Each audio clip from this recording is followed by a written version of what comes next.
গত পর্বে আমরা ধনী বাবা এবং গরিব বাবার মানসিকতা সম্পর্কে জেনেছিলাম। ধনী বাবা একটি অদ্ভুত কথা বলেছিলেন, ধনীরা টাকার জন্য কাজ করে না। কথাটা শুনতে খুব অদ্ভুত লাগে, তাই না? ধনীরা যদি টাকার জন্য কাজ না করে তাহলে এরা এত ধনী কিভাবে হবে? এই রহস্যটি লুকিয়ে আছে রবার্ট কিওসাকির প্রথম ইনকামের মধ্যে। মাত্র 9 বছর বয়সে রবার্ট ও তার বন্ধু মাইক ঠিক করলো তারা ধনী হবে। তারা প্রথমত নিজস্ব কোনো আইডিয়া না পাওয়ায় মাইকের বাবা অর্থাৎ ধনী বাবার কাছে গেল এবং একটি কাজ চাইল। ধনী বাবা তাদেরকে তার দোকানে সপ্তাহে 3 ঘন্টা কাজ করার একটা অফার দিল, কিন্তু পারিশ্রমিক ছিল ঘন্টায় মাত্র 10 সেন্ট, যেটা সেই সময় খুবই অল্প। কয়েক সপ্তাহ কাজ করার পর রবার্টের মনে হলো তাকে ঠকানো হচ্ছে এবং তাকে শোষণ করা হচ্ছে।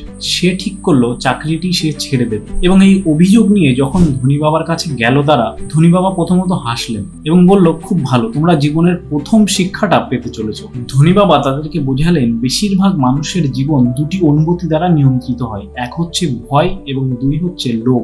যখন আমরা মাইনে পাই, লোভ আমাদেরকে ভালো জিনিস কেনার ইচ্ছা জাগায়, যেমন বড় বাড়ি, বড় গাড়ি, ফোন ইত্যাদি। ভয় হলো লোন না দিতে পারা, ইলেকট্রিক বিল, নিজের বাড়ির ভাড়া এবং নিজের খরচা। এই ভয়ই আমাদের একটি সুরক্ষিত চাকরি করতে বাধ্য করে। এই ভয় এবং লোভের চক্করেই বেশিরভাগ মানুষ আটকা পড়ে, যাকে ধনী বাবা র্যাট রেস বা ইঁদুরের দৌড় বলে অভিহিত করে। তারা টাকার জন্য কাজ করে আর টাকা তাদের মালিক হয়ে বসে। ধনী বাবা রবার্টকে এই ফাঁদটা চেনানোর চেষ্টা করেছিলেন।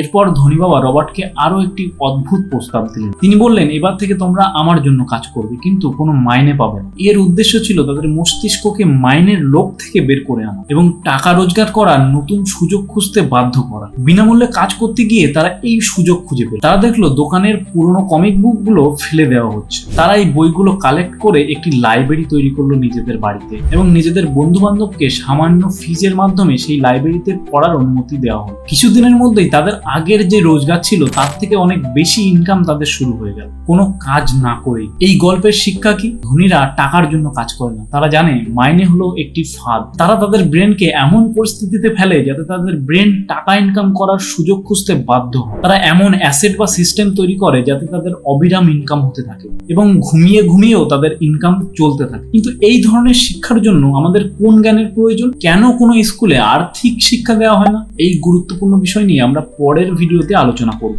কেন আর্থিক শিক্ষা এত জরুরি।